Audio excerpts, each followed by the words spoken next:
വ്യാപാര നിക്ഷേപ രംഗങ്ങളിൽ പരസ്പര സഹകരണം ശക്തിപ്പെടുത്താൻ ഇന്ത്യയും യുഎഇയും തമ്മിൽ ധാരണയായി. അബുദാബിയിൽ ചേർന്ന ഇന്ത്യ യുഎഇ ഉന്നതതല യോഗത്തിലാണ് തീരുമാനമായത്. ദുബായിൽ നിർമ്മിക്കുന്ന ഭാരത് മാർട്ട് ഇരു രാജ്യങ്ങളും തമ്മിലുള്ള എണ്ണ ഇതര വ്യാപാരം കൂടുതൽ ശക്തിപ്പെടുത്തുമെന്നും യോഗം വിലയിരുത്തി. കേന്ദ്ര വാണിജ്യ വ്യവസായ മന്ത്രി പീയൂഷ് ഗോയലിന്റെ സാന്നിധ്യത്തിലാണ് അബുദാബിയിൽ ഇന്ത്യ യുഎഇ ഉന്നതതല ജോയിന്റ് ടാസ്ക് ഫോഴ്സ് യോഗം ചേർന്നത്. Abu Dhabi investment authority managing director Sheikh Hamad bin Zayed Al Nahyan അടക്കമുള്ളവർ യോഗത്തിൽ പങ്കെടുത്തു. 2022 ഒപ്പുവെച്ച സമഗ്ര സാമ്പത്തിക പങ്കാളിത്ത കരാർ ഇരു രാജ്യങ്ങളും തമ്മിലുള്ള എണ്ണ ഇതര വ്യാപാരം ശക്തിപ്പെടുത്താൻ സഹായിച്ചതായി യോഗം വിലയിരുത്തി.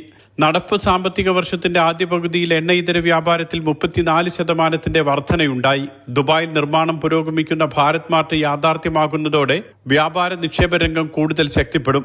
2030 ആകുമ്പോഴേക്കും വലിയ കുതിപ്പ് ഇന്ത്യ യുഎഇ വ്യാപാര നിക്ഷേപ മേഖലകളിൽ ഉണ്ടാകുമെന്നും യോഗം വ്യക്തമാക്കി. നാവിക രംഗത്തും ബഹിരാകാശ രംഗത്തും പരസ്പര സഹകരണം ശക്തിപ്പെടുത്തും.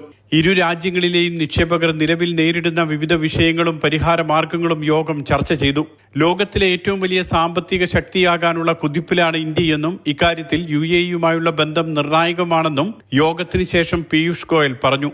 Mathrubhumi news, Abu Dhabi.